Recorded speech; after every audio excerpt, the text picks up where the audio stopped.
Be sure with Pure. The Pure Oil Company presents H.V. Kaltenborn. Regardless of what you buy, you, like everyone else, appreciate more for your money. An extra, a plus value, something over and above what you actually pay for. And believe me, you get it when you use Pure Oil's famous solvanized gasoline, Pure Pep and Wokopep. The explanation is simple. Here it is in a nutshell. First, solvanized Pure Pep and solvanized Wokopep are top-quality gasolines. Then, to every gallon, we add Pure Oil's exclusive chemical combination that combats excess carbon in your motor. It actually cleans as it burns. While you're driving, this chemical extra is helping that solvanized gasoline to give your car more power, more pep, better all-round performance. For these extra benefits, you pay no more. Solvanized Pure Pep and solvanized Wokopep sell at the price of regular. Doesn't it all add up to a good common sense buy? Try it.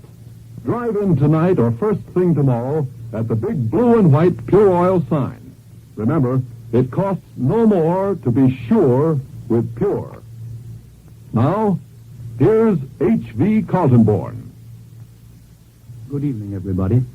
The important thing to remember in connection with the sinking of the German battleship Bismarck is that she was discovered, pursued, located, and crippled by aircraft. Chief credit for finding the Bismarck is given to an American-built PDY-5 flying boat.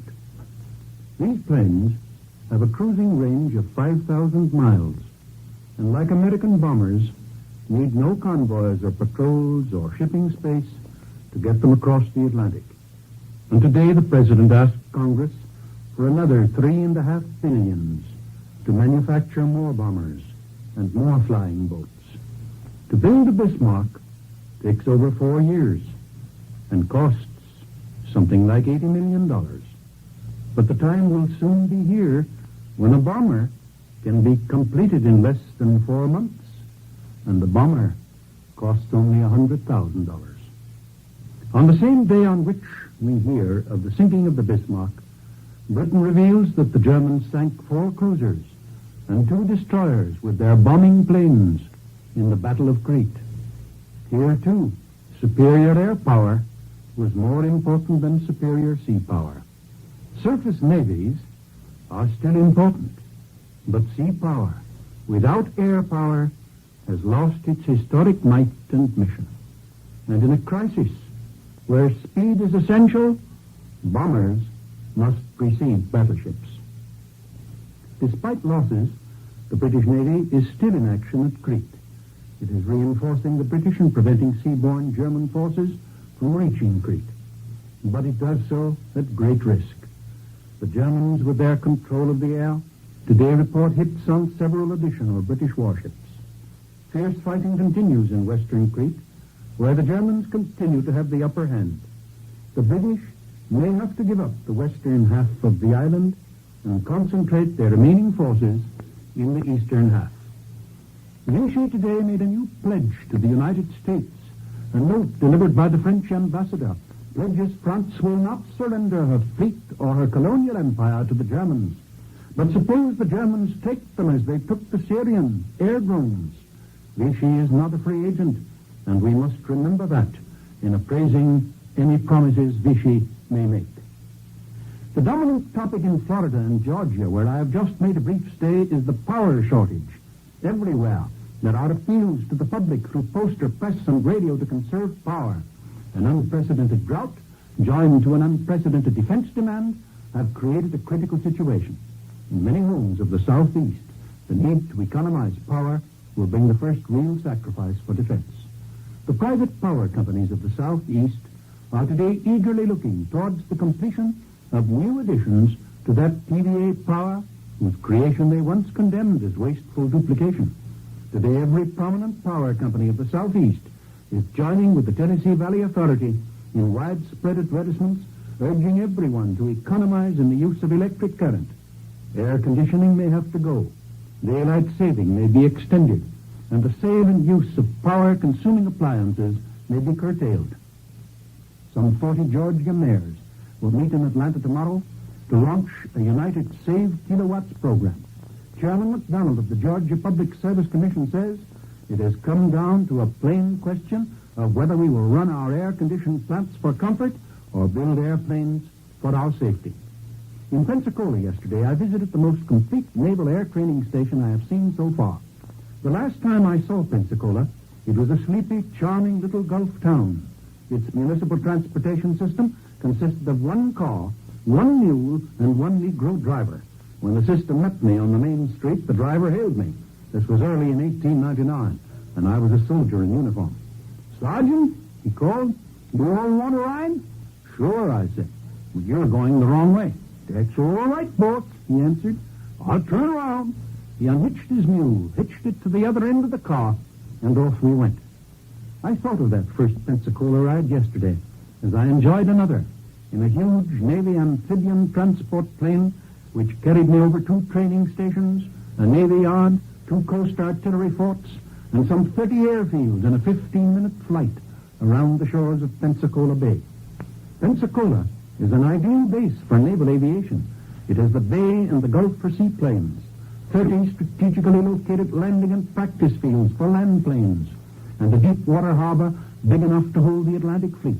Hundreds of aviation cadets are arriving each month, and at Pensacola, they really learn how to fly. I was particularly impressed with the ground school training, which the boys don't like, but which is just as essential as learning how to fly.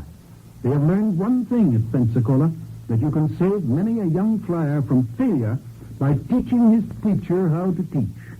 Not every good flyer is a good teacher. By teaching teachers and eliminating men unfit for teaching, the Pensacola station has reduced eliminations by 1/2. While I was waiting yesterday to board a naval plane, an aviation cadet, landing on the field, jammed his brakes too hard and crashed. His plane nosed over on top of him. A siren sounded from the control tower, and in 30 seconds, an ambulance, a control car, and a wrecking car were alongside the plane. Within a minute, the cadet was on his way to the hospital for a checkup. And within 3 minutes, the wrecked plane was tilted right side to and on its way to the hangar. And all the time, scores of other planes took off and landed in routine fashion. I also visited Fort Barangas and Fort Pickens and saw the Army teach selectees how to shoot a 12-inch gun. Practically everything in the way of armament at Fort Pickens is out of date, but the Army has wisely decided to put this fort way at the bottom of the priority list. We don't propose to wait until an enemy sails into Pensacola Bay before tackling him. The men I saw training at Fort Pickens will soon man our new defense stations in the Caribbean, and someday they may be sent to islands even further out in the Atlantic. Ambassador Wynant is on his way home from London for important consultations. He reaches New York by clipper on Friday. He will bring important information and may carry important decisions back to London. Clipper service across the Atlantic makes possible those complete private man-to-man exchanges which even the transatlantic telephone cannot provide. Tonight, the President will speak to 130 million Americans by radio. No previous president has ever been able to do that at a time when this nation faced the risk of war. Few American presidents could have used radio with the persuasive skill of Franklin D. Roosevelt. But tonight, something more than skill and persuasion is needed and expected. We are waiting to hear what the President will say. We know that he will say it well. This speech would make history, no matter how poorly it might be delivered. But it comes at a turning point of one of the world's great wars, and it will outline, in more or less definite terms, the policy which this nation will follow towards that war. Many people believe we are already in this war. Others believe that we are committed to this war. Still others see definite and clearly defined limits to this commitment.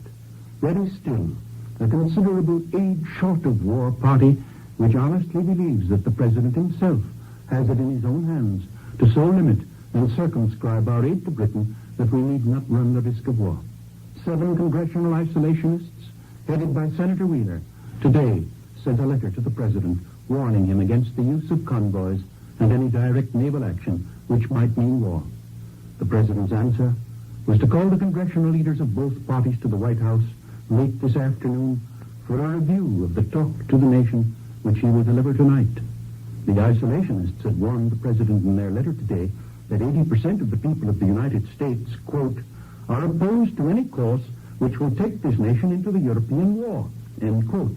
They remind him that under the Constitution, only Congress can declare war. But the letter of the isolationists says nothing about the Lend-Lease law, under which, by the vote of 3/4 of Congress, we are definitely committed to aid Britain.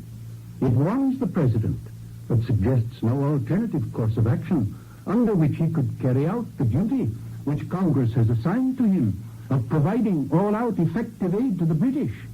The small group of isolationists in Congress have told the president what he should not do.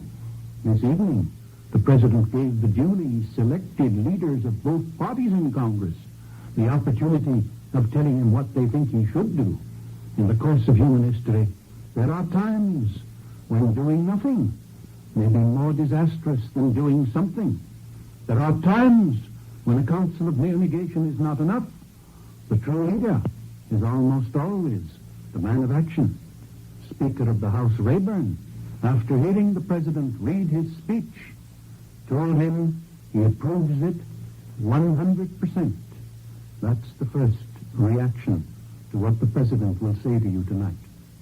Tonight's hour in history recalls other hours faced by other presidents when decision hung in the balance. American presidents are traditionally averse to war. No president has deliberately led this nation into war against the wishes of Congress and the people. But there are instances, beginning with the anxious days that preceded the War of 1812, when a war-minded America pushed a reluctant president into belligerence. That was true in 1812. And in the anxious weeks that preceded the Civil War, Abraham Lincoln prayed and hoped and struggled to avoid the steps that would bring war between the states. It was not the forces under his command that fired the first shots at Fort Sumter. For months, the peace-minded McKinley struggled against the Jingles who demanded war against Spain, only to yield at the very moment when he had Spain surrender in his hand. Many of you remember the abuse heaped upon the head of Woodrow Wilson, the scholar president who talked of peace without victory and sought to avoid war for the United States in a last great effort to bring about a fair and enduring peace in Europe. So when you listen to the president tonight, don't forget that he has taken counsel with many of our best minds. The great majority of our people has shown again and again that it trusts him, particularly in his conduct of our foreign affairs. The majority of our people has approved the policy of giving practical, effective help to Britain in the belief that this policy, at least, gave us a chance of avoiding total war. For in this, at least, the isolationists are right. The American people do not willfully want war. The division that is among us arises because we differ as to the best ways of keeping every kind of war away from the Western world, which we have vowed to protect against aggression. And that means aggression by secret propagandists, saboteurs, fifth columnists, trade stealers, and spies, as well as open military aggression. When your enemies are Nazis, you must define what is true peace and what is sneaking war. Feeling in Washington tonight is serious. The mood of the president is serious, as you will realize when he begins to speak. But the man who speaks tonight was chosen as the sovereign voice of the American people. He is your president and mine. Good night.